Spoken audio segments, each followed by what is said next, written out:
बच्चों, आज हम 9वां पाठ पढ़ने जा रहे हैं और पाठ का नाम है स्वतंत्रता की ओर।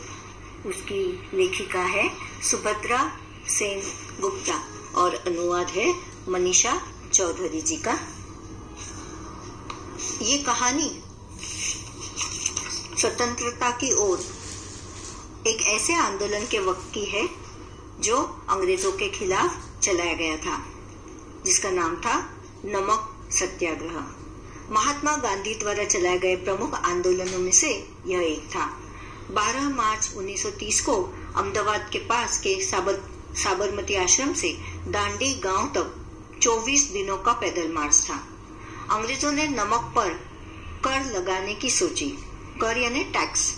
इसका विरोध करने हेतु देश के सारे लोगों को जागृत कर दांडी गांव तक जाकर नमक तैयार करना गांधी जी का हेतु था और इसके लिए समुद्र किनारे से चलते चलते सारे गांव के लोगों को एकत्रित कर दांडी पहुंचना था। तो उसी बात को लेकर ये कहानी है, ये पाठ है स्वतंत्रता की ओर। धनी को पता था कि आश्रम में कोई बड़ी योजना बन रही है, पर उसे कोई कुछ न बताता। वे सब समझते हैं कि मैं 9 साल का हूँ, इसलिए मैं बुद्धू हूँ, पर मैं बुद्धू नहीं हूँ। धनी मन ही मन बड़बड़ाया। एक 9 साल का बच्चा था जिसका नाम धनी था।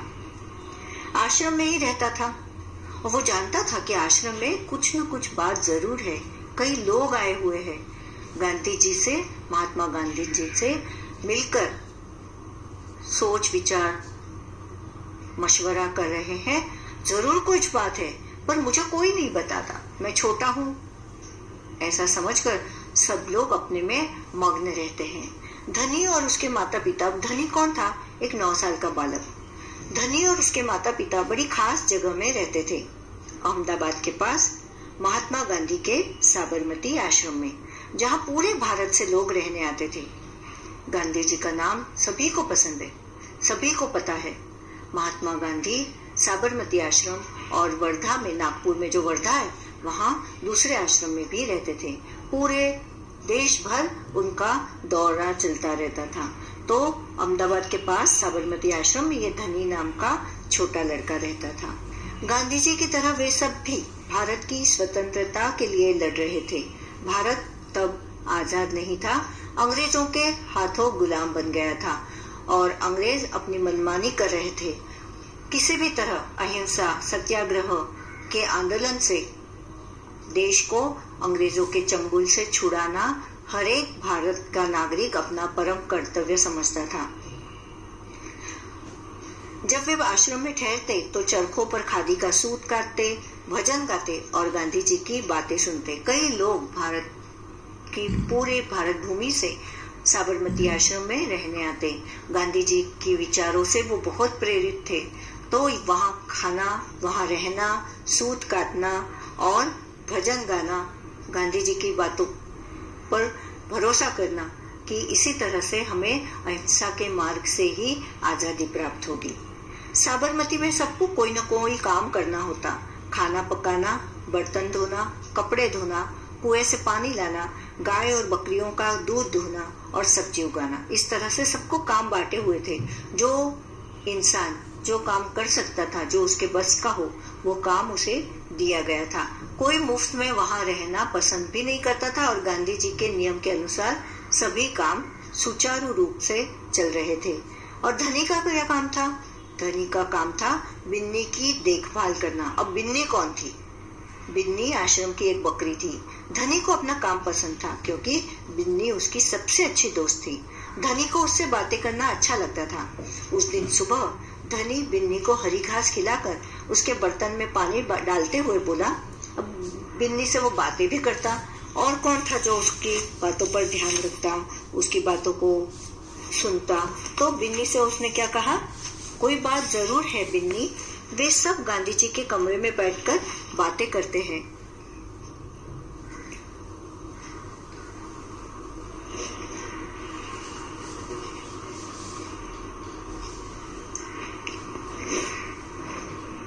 कोई योजना बनाई जा रही है, मैं सब समझता हूँ।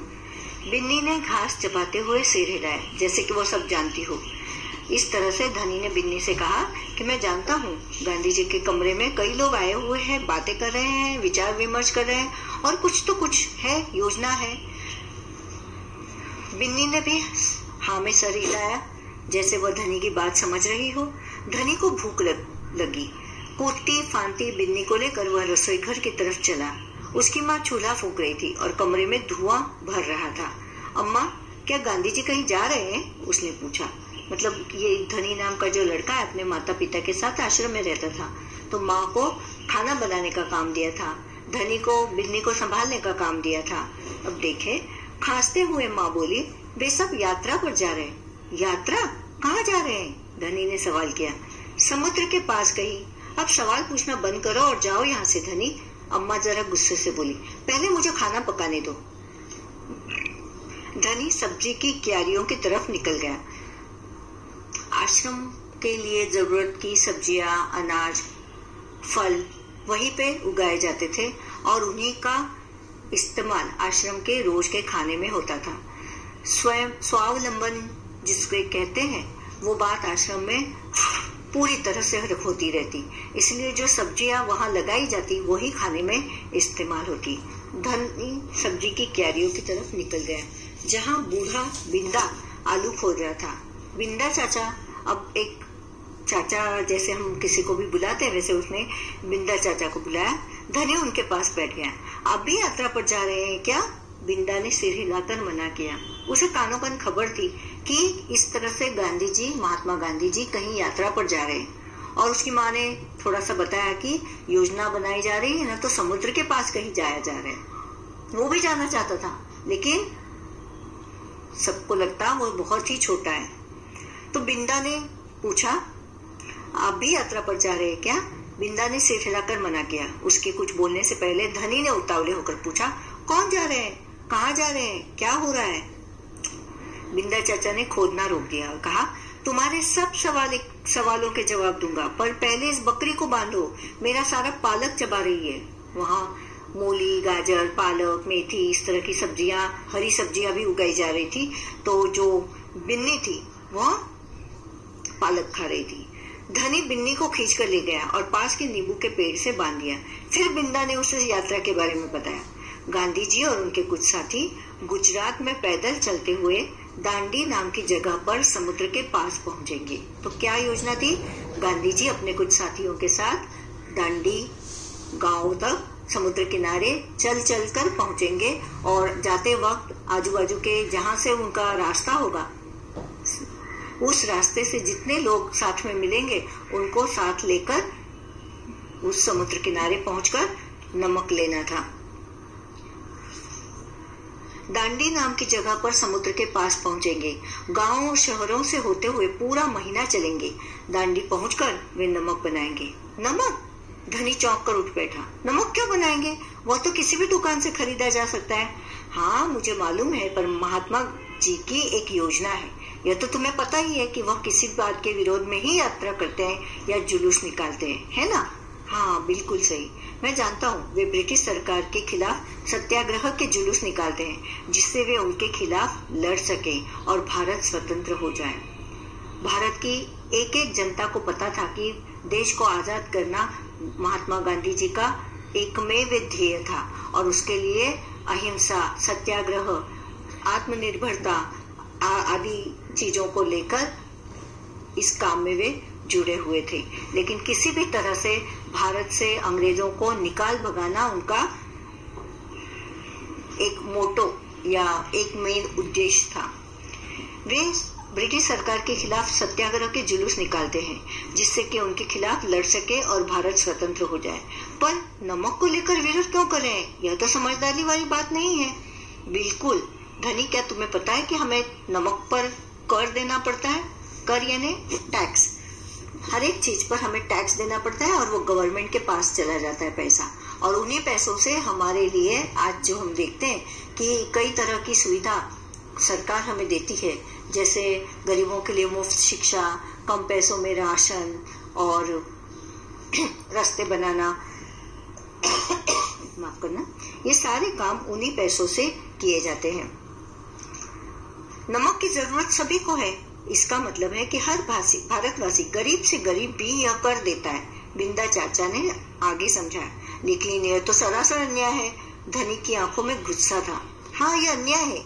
इतना ही नहीं, भारतीय लोगों को नमक बनाने की मनाही है। मतलब भारत के लोग अपने आप नमक नहीं बना सकते, उन्हें नमक बनाने की कोई परमिशन नहीं है। अंग्रेज नमक बनाएंगे और उन्हें भारत के लोगों को बेचेंगे और उस पर टैक्स वसूल करेंगे, कर वसूल करेंगे।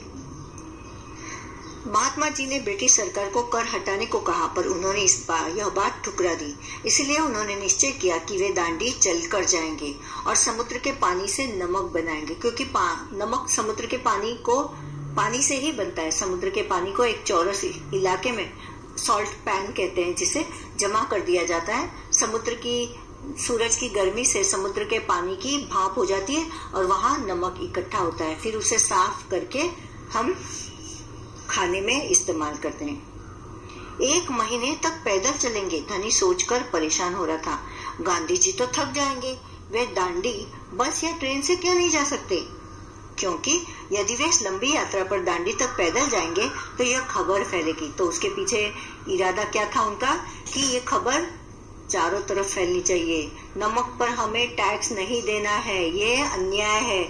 समुद्र हमारा है, सूरज हमारा है और ये नेचुरल है, नैसर्गिक जिसे कहा जाता है। और इस तरह से हम वो पैसा ब्रिटिश सरकार को नहीं देंगे।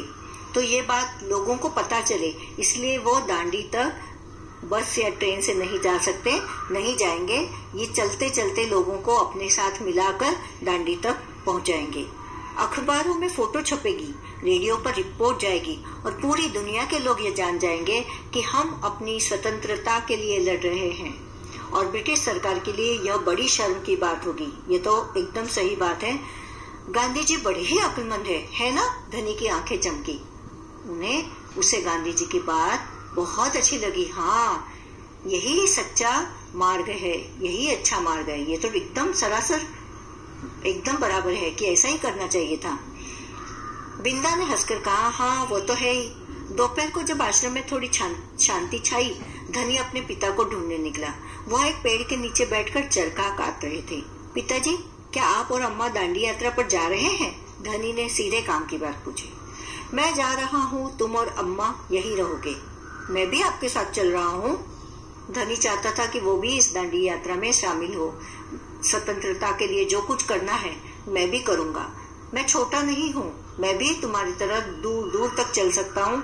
इसका उसे पूरा भरोसा था कि बड़े लोगों की तरह वह भी चल सकता है। मैं भी आपके साथ चल रहा हूँ। बेकार की बात मत करो धनी, तुम इतना लंबा नहीं चल पाओगे। आश्रम के नौजवान ही जा रहे हैं। धनी ने हट पकड़ ली। हट? जिद? मैं 9 साल का हूँ और आपसे तेज दौड़ सकता हूँ।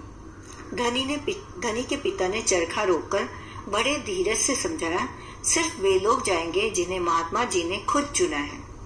अब महात्मा गांधी जी की बात आई तब धनी तो उनसे बहस करने से रहा, पर वो चाहता था कि वो खुद महात्मा जी से अपने आने के बारे में पूछे कि क्या मैं आ सकता हूँ। इजाजत वो लेना चाहता था। ठीक है, मैं उन्हीं से बात करूंगा, वो जरूर हाँ कहेंगे। धनी खड़े होकर बोला और वहां से चल दिया। गांधी जी बड़े व्यस्त रहते थे, उन्हें अकेले पकड़ पाना आसान नहीं था। पूरा दिन उन्हें कोई न कोई घेरे रहता, रिपोर्टर रहते, लोग रहते और हजारों काम उनके सिर पर थे। बहुत सारे काम वो करते रहते। पर धनी को वह समय मालूम था जब उन्हें बात सुनने का समय होगा। रोज सुबह वह आश्रम में पैदल घूमते थे। तो सुबह का भ्रमण ये उनके नियम की बात थी। सुबह उठकर भ्रमण करना और वक्त पर प्रार्थना करना। वो वक्त के गांधी जी पक्के पाबंद थे। इसीलिए धनी ने सोचा उस वक्त वो अकेले होंगे, उनसे उसी वक्त बात कर लूंगा। अगले दिन जैसे ही सूरज निकला, धनी बिस्तर छोड़कर गांधी जी को ढूंढने निकला। वे गौशाला में गायों को देख रहे थे। गौशाला जहाँ गायों की व्यवस्था की जाती है, उन्हें खिलाया पिलाया जाता है, उनका दूध दुहा जाता है, उन्हें साफ रखा जाता है। फिर वह सब्जी के बगीचे में मटर और बंद गोभी देखते हुए बिंदा से बात करने लगे। धनी और बिन्नी लगातार उनके पीछे पीछे चल रहे थे। अंत में गांधी जी अपनी झोपड़ी की ओर चले। बरामदे में चरखे के पास बैठकर उन्होंने धनी को पुकारा, यहाँ आओ बेटा। धनी दौड़कर उनके पास पहुंचा। बिन्नी भी साथ में कूदती हुई आई। तुम्हारा क्या नाम है बेटा? धनी: बापू, और यह तुम्हारी बकरी है? जी हाँ, यह मेरी दोस्त बिन्नी है, जिसका दूध आप रोज सुबह पीते हैं। धनी गर्व से मुस्कुराया। मैं इसकी देखभाल करता हूँ। बहुत अच्छा, गांधी जी ने हाथ हिलाकर कहा। अब ये बताओ धनी कि तुम और बिन्नी सुबह से मेरे पीछे क्यों घूम रहे हो? अब धनी गांधी जी को अकेले पाना चाहता था। उसे दांडी यात्रा पर ले जाने की, साथ में जाने की योजना बनानी थी, इजाजत लेनी थी। मैं आपसे कुछ पूछना चाहता था। धनी थोड़ा घबराया। क्या मैं आपके साथ दांडी चल सकता हूँ? हिम्मत करके उसने कह डाला। गांधी जी मुस्कुराए। तुम अभी छोटे हो बेटा, दांडी तो बहुत दूर है। सिर्फ तुम्हारे पिता जैसे नौजवान ही मेरे साथ चल पाएंगे। पर आप तो नौजवान नहीं है, धनी बोला। आप नहीं थक जाएंगे? मैं बहुत अच्छे से चलता हूँ, गांधी जी ने कहा। मैं भी बहुत अच्छे से चलता हूँ, धनी भी अड़ गया। हाँ ठीक है, कुछ सोचकर गांधी जी बोले। मगर एक समस्या है। अगर तुम मेरे साथ जाओगे तो बिन्नी को कौन देखेगा? इतना चलने के बाद मैं तो कमजोर हो जाऊंगा। इसीलिए जब मैं वापस आऊंगा तो मुझे खूब सारा दूध पीना पड़ेगा, जिससे कि मेरी ताकत लौट आए। अब गांधी जी चतुर तो थे ही, बच्चों को कैसे मनवाना ये बहुत अच्छी तरह से जानते थे। इसलिए उन्होंने कहा कि मैं जब दांडी यात्रा से लौट कर आऊंगा ना, तो मेरे अंदर की ताकत खत्म हो जाएगी, खत्म हो गई होगी, और मुझे ताकत फिर से बनाने के लिए दूध पीना होगा। और मैं तो बकरी का दूध पीता हूँ, तो तुम यहाँ रहकर बकरी की देखभाल करो। जब मैं कमजोर हो जाऊंगा तो मैं दूध के लिए मुझे बिन्नी की जरूरत पड़ेगी। हाँ ये बात तो ठीक है, बिन्नी तभी खाती है जब मैं उसे खिलाता हूँ। धनी ने प्यार से बिन्नी का सिर सहलाया। और सिर्फ मैं जानता हूँ कि इसे क्या पसंद है। तो बिन्नी और धनी का एक तरह का नाता था, एक दूसरे को पसंद करते थे। धनी के बिना बिन्नी खाती न थी, और धनी जानता था कि उसे क्या खिलाना है। ये जानकर बापूजी ने धनी को अपने सताने से रोक लिया। बिल्कुल सही, तो क्या तुम आश्रम में रहकर मेरे लिए बिन्नी की देखभाल करोगे? गांधी जी प्यार से बोले। जी हाँ करूंगा, धनी बोला। बिन्नी और मैं आपका इंतजार करेंगे।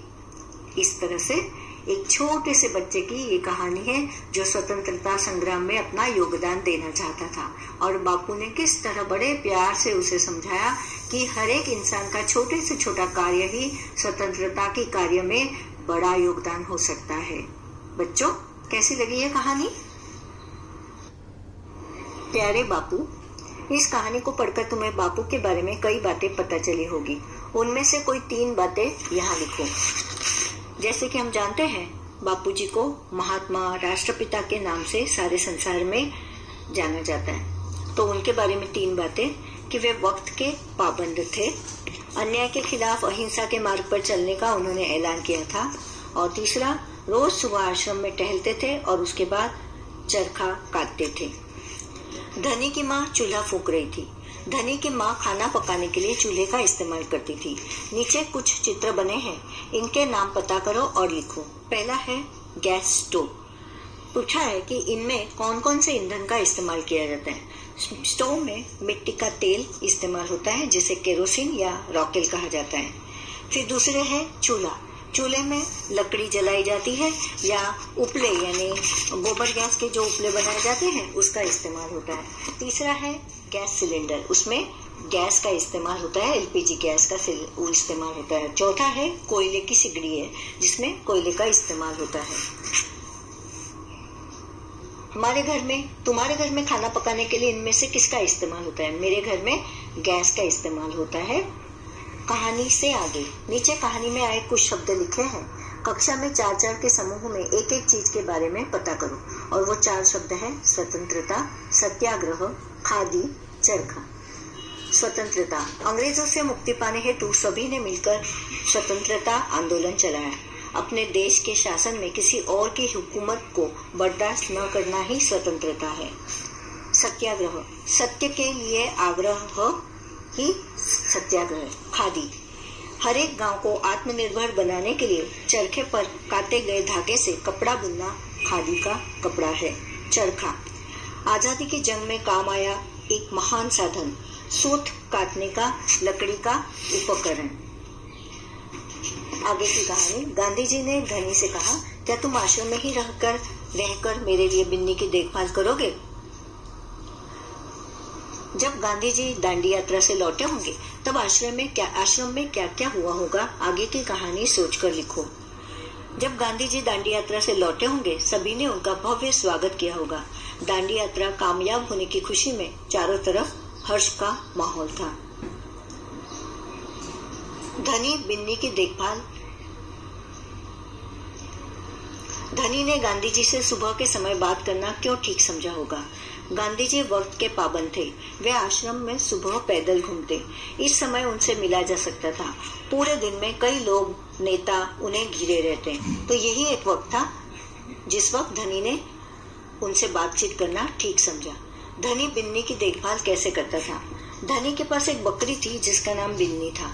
वह बिन्नी को हरी हरी घास खिलाता, पानी पिलाता, उसे आश्रम में घुमाता, उससे बातें करता। इस तरह बड़े प्यार से उसकी देखभाल करता। धनी को यह कैसे महसूस हुआ होगा कि आश्रम में कोई योजना बनाई जा रही है। धनी 9 साल का बच्चा अपने माता पिता के साथ साबरमती आश्रम में रहता था। बिन्नी छोटा था। धनी छोटा था पर अक्लमंद। कई लोग जमकर गांधी जी के कमरे में बैठकर सलाह मशवरा कर रहे हैं, बातें कर रहे हैं। ये देखकर उसे पता चला कि कोई योजना बनाई जा रही है। कहानी और तुम। धनी यात्रा पर जाने के लिए उत्सुक क्यों था। धनी यात्रा पर जाने को उत्सुक था क्योंकि वह जानता था आजादी की जंग का, क्योंकि वह जमाना भी था आजादी की जंग का। हर एक छोटा बड़ा, ग्रामीण या शहरी, स्त्री या पुरुष इस स्वतंत्रता आंदोलन में अपना योगदान देना चाहता था। अगर तुम धनी की जगह होते, क्या तुम भी यात्रा पर जाने की जिद करते। जी, मैं भी यात्रा पर जाने की जिद करता क्योंकि देश से मुझे भी प्यार है। गांधी जी ने धनी को न जाने के लिए कैसे समझाया। गांधी जी के आश्रम में धनी रहता था। वह 9 साल का बालक था पर सभी को कोई न कोई काम करना होता। धनी का काम बिन्नी नामक बकरी को संभालना था। बिन्नी छोटी थी, इतनी दूर उसे ले जाना उचित न था। उसे समझाने हेतु महात्मा जी ने कहा कि इतनी दूर चलकर दांडी यात्रा के बाद जब मैं लौटूंगा तब मुझे शक्ति की जरूरत होगी। तुम बिन्नी की देखभाल करना ताकि वह दूध दे, ताकि उसे पीकर मैं ताकतवर बनूं। गांधी जी ने कहा जब मैं वापस आऊंगा तो मुझे खूब सारा दूध पीना पड़ेगा जिससे कि मेरी ताकत लौट आए। बताओ, खूब सारी ताकत और अच्छी सेहत के लिए तुम क्या क्या खाओगे पियोगे। ताकतवर बनने हेतु मुझे संतुलित आहार लेना होगा जिसमें अनाज, दालें, दूध, घी, फल, हरी सब्जियां हो। तो इसमें से अंकुरित दालें, दूध, रसीले आम, साग, कुरकुरी रोटी मैं जरूर खाऊंगा। अभी तुमने जिन खाने पीने की चीजों के नाम पढ़े उनकी विशेषता बता रहे थे ये शब्द। चटपटी, मीठा, गर्म, ठंडा, कुरकुरी। नीचे लिखी हुई चीजों की विशेषता बताने वाले शब्द सोचकर लिखो। अभी हलवा तो गर्मा गर्म हलवा। पेड़, ऊंचे पेड़। थोड़ा नमक। काली चींटी। विशाल पत्थर। फटा पुटा, पुराना फटा कुर्ता। चश्मा, नया चश्मा और तिरंगा झंडा। चांद की बिंदी। नीचे लिखे शब्दों में सही जगह पर अनुस्वार या चांद बिंदी लगाओ। अभी धुआं में आ पर, कुआं में कुआं आ पर, फूंक में पहला वाला शब्द है फूंक उस पर, कहाँ में हा में चंद्र बिंदु। स्वतंत्र में चंद्र बिंदु नहीं लगेगी, सिर्फ बिंदी लगेगी। स्वतंत्र तो पे बांध में चंद्र बिंदु होगा। माँ पर चंद्र बिंदु होगी। गांव में चंद्र बिंदु होगी। पर बंद गोभी में ब पे सिर्फ अनुस्वार होगा। इंतजार में तो पे अनुस्वार होगा। पसंद पे स पे अनुस्वार होगा। धनी को बिन्नी की देखभाल करने की जिम्मेदारी दी गई थी। इनकी क्या क्या जिम्मेदारियां थी। माँ की जिम्मेदारी आश्रम के लोगों के लिए खाना पकाना माँ की जिम्मेदारी थी। पिता चरखे पर धागा काटते जिससे खादी का कपड़ा बुना जाता। बिंदा आश्रम में तरह तरह की सब्जियां उगाने की जिम्मेदारी बिंदा पर दी हुई थी। धन्यवाद।